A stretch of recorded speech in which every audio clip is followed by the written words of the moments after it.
Assalamualaikum warahmatullahi wabarakatuh.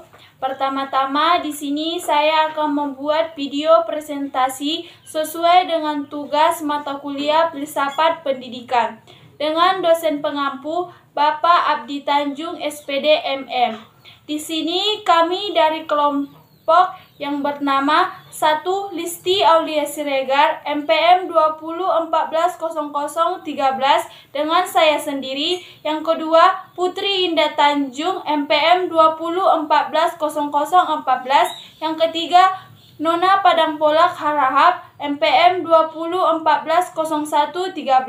Yang keempat, Yenita Putri MPM 20140141 akan mempresentasikan hasil dari makalah yang kami buat dengan yang berjudul Definisi Filsafat, Filsafat Pendidikan, Persoalan Filsafat, Berpikir Filsafat, dan Cabang Filsafat. Di sini saya akan membacakan pertama-tama yaitu dengan judul Definisi Filsafat dan Filsafat Pendidikan.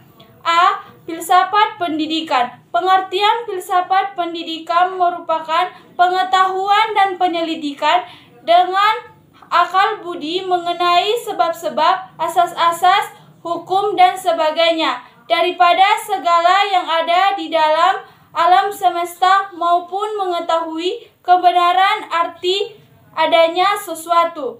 Yang kedua, filsafat segala yang ada di dalam alam semesta maupun mengetahui kebenaran arti adanya sesuatu.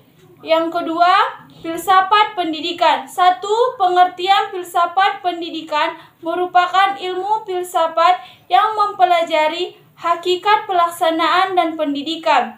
Bahan yang dipelajari meliputi tujuan, latar belakang, cara, hasil, dan hakikat pendidikan. Yang kedua, tujuan filsafat pendidikan yaitu menjadikan seseorang manusia yang lebih mendidik serta membangun diri sendiri, mendorong untuk dapat menjadi orang yang berpikir sendiri, memberikan dasar-dasar yang sederhana, pengetahuan, pendengaran yang sintesis sehingga seluruh pengetahuan dan manfaat pendidikan.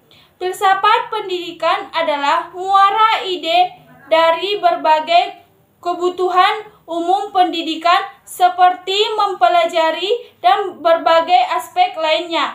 Yang ketiga, pengertian filsafat pendidikan menurut para ahli yaitu Al-Syaibani. Filsafat pendidikan adalah aktivitas pikiran yang teratur dan menjadikan filsafat jalan untuk mengatur, menyelenggarakan, dan memadukan proses pendidikan yang dikemukakan oleh Al-Syaibani dalam Jalaluddin di 2015 halaman 19. Di sini saya akan melanjutkan materi presentasi kami, yaitu selanjutnya tentang persoalan filsafat. Sebelum kita membahas soal problema filsafat ilmu, kita harus mengetahui arti dari filsafat itu sendiri. Apa filsafat itu menurut saya? Menurut saya, suatu proses berpikir manusia yang mengarahkannya agar menjadi orang yang bijaksana dalam menghadapi segala sesuatu yang ada dalam hidupnya, atau boleh dibilang membimbing manusia dalam menyelesaikan berbagai macam persoalan hidup yang belum ditemukan titik temunya. Filsafat juga harus memiliki ilmu, karena kalau tidak didasari dengan adanya ilmu, maka tidak akan memiliki sebuah makna yang berarti. Kemudian, setelah kita memahami pengertian dan berbagai macam objek dari filsafat ilmu, maka kita akan membahas tentang persoalan-persoalan apa saja yang terkandung di dalam filsafat itu sendiri. Problema epistemologis.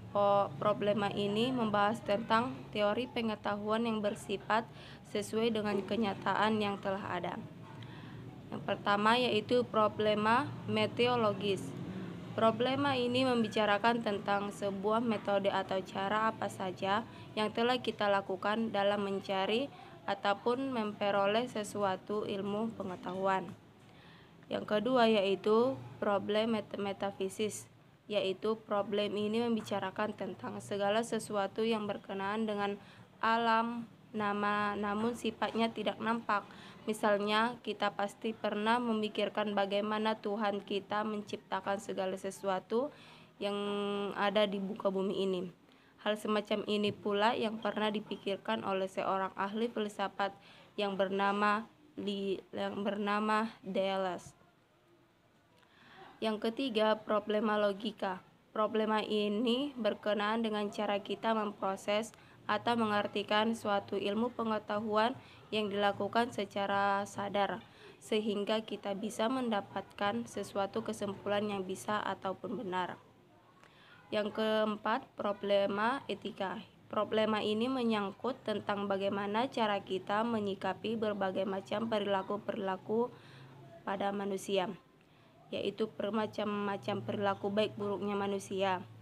Yang kelima, yaitu problema estetika. Problema ini membicarakan tentang berbagai macam bentuk keindahan yang memerlukan indera penglihatan manusia sebagai alat melihatnya utamanya, sehingga kita bisa mengapresiasikan sebuah karya seni dengan baik. Di sini saya akan melanjutkan materi yang ketiga, yaitu D. Berpikir filsafat. 1. Ciri-ciri pemikiran filsafat. Filsafat sesuai ciri dasarnya sebagai prinsip dan landasan berpikir bagi setiap usaha manusia di dalam mengenal dan mengembangkan eksistensinya, melakukan tugasnya sebagai berkritik tolak pada beberapa ciri pemikiran, yaitu berpikir rasional. Sebagaimana diketahui, berfilsafat adalah berpikir. Meskipun demikian, tidak semua kegiatan berpikir dan hasil berpikir dimaksud dapat dikategorikan sebagai berfilsafat. Ciri pemikiran filsafat pertama-tama harus bersifat rasional, bukan perasaan subjektif, hayalan, atau imajinasi belaka. Ciri pemikiran rasional menunjukkan bahwa baik kegiatan berpikir manusia hasil pemikiran filsafat itu sendiri harus dapat diterima secara akal sehat, bukan sekedar mengikuti sebuah common sense atau pikiran umum. Ciri pemikiran filsafat yang rasional itu membuat filsafat disebut sebagai pemikiran kritis atau ilmu kritis. Yang kedua, pemikiran kritis filosofis memiliki dua aspek, yaitu kritis dan krisis. Berpikir kritis artinya berpikir bukan untuk sekedar menerima kenyataan atau menyesuaikan diri dengan kenyataan, pemikiran atau pandangan orang, termasuk dalamnya dogma atau ajaran-ajaran, keyakinan, dan ideologi apapun, sebagaimana apa adanya. Justru inti dari ciri pemikiran filsafat yang kritis ini adalah berpikir dalam rangka mengkritik, meragukan, dan mempertanyakan segala sesuatu, sampai mencari dan mendapatkan dasar-dasar pertanggungjawaban intelektual atau argumentasi-argumentasi yang mendasarnya, yang tidak mungkin dapat diragukan atau dipertanyakan lagi oleh siapapun dan kapanpun. E. Cabang filsafat. Adapun cabang-cabang filsafat yaitu yang pertama epistemologi, yaitu atau filsafat pengetahuan. Epistemologi merupakan bagian filsafat yang menerangkan tentang terjadinya pengetahuan, sumber pengetahuan, asal mula pengetahuan, batas-batas, sifat, metode, dan kesahihan pengetahuan. Contohnya dalam filsafat ilmu yaitu mempelajari tentang ciri-ciri pengetahuan ilmiah dan bagaimana cara mendapatkannya. Yang kedua, etika atau filsafat moral. Etika adalah cabang filsafat yang membicarakan tingkah laku atau perbuatan manusia dalam hubungannya dengan baik buruk.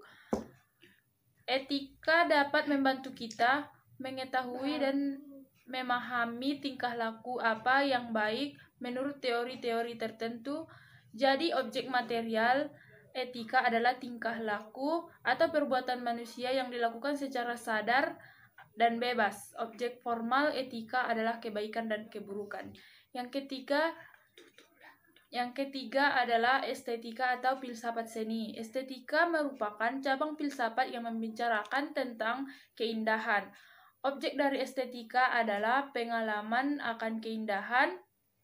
Dengan belajar estetika, diharapkan dapat membedakan antara estetika filsafat dan etika ilmiah, teori-teori keindahan, definisi seni, nilai seni, dan teori penciptaan dalam seni.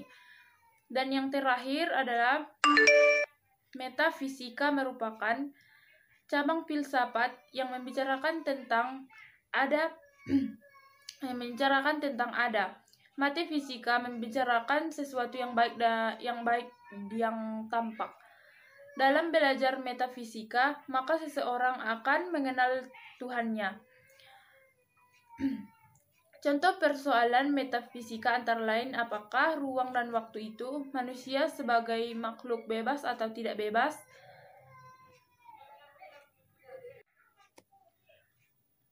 Yang kelima, filsafat atau politik atau filsafat pemerintah. Yang keenam, filsafat agama. Yang ketujuh, filsafat ilmu. Dan yang terakhir adalah filsafat hukum. Cukup sekian yang dapat kami jelaskan dalam makalah kelompok kami. Mohon maaf jika ada kata-kata yang salah. Sekian dan terima kasih. Assalamualaikum warahmatullahi wabarakatuh.